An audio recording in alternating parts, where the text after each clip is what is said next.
Hi, today I am going to explain the movie Don't Worry Darling's ending before starts, warning spoilers ahead.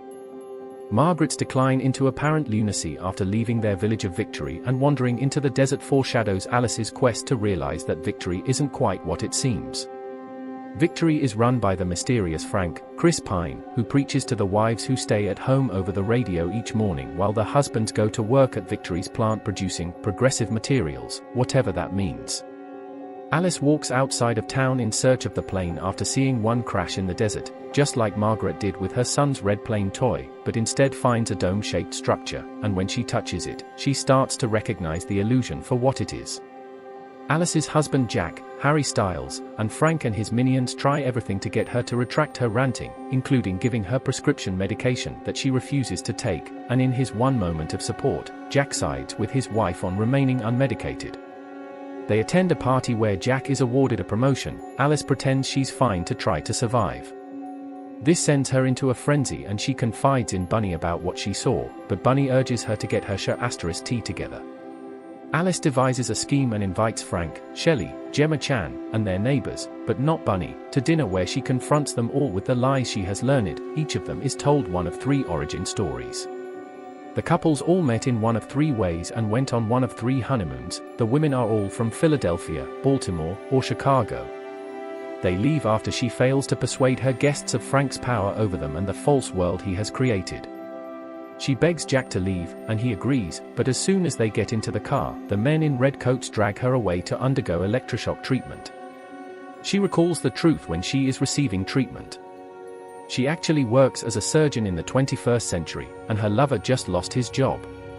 What we see as viewers is that Jack, while browsing the internet while unemployed, came across a YouTube channel run by Frank where he inspires others to successfully entrap their relationships and set them up in a matrix-like machine.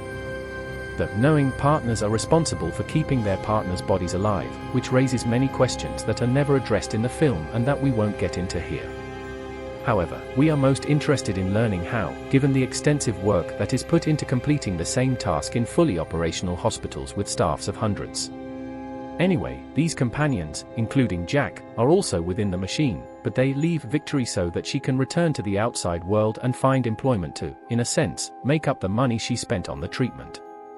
When Alice returns to Victory, she regrettably has no memory of any of that.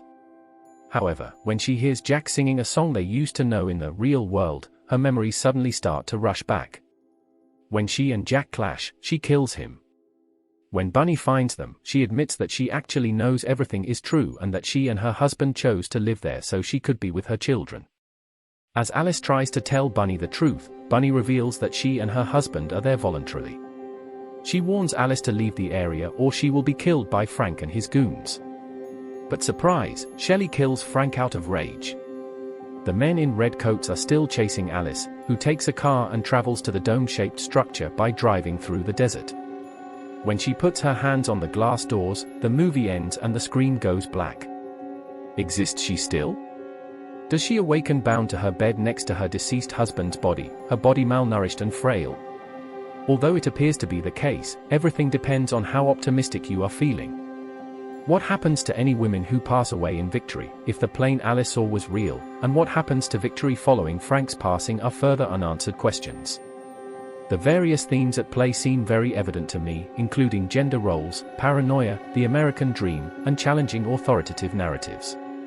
There is a lot of fairly clear symbolism in this story, with Alice being crushed against a glass ceiling wall, gaslighting references in the dialogue, and of course the eventual epiphanic awakening and satisfaction from Alice's challenging the existing quo.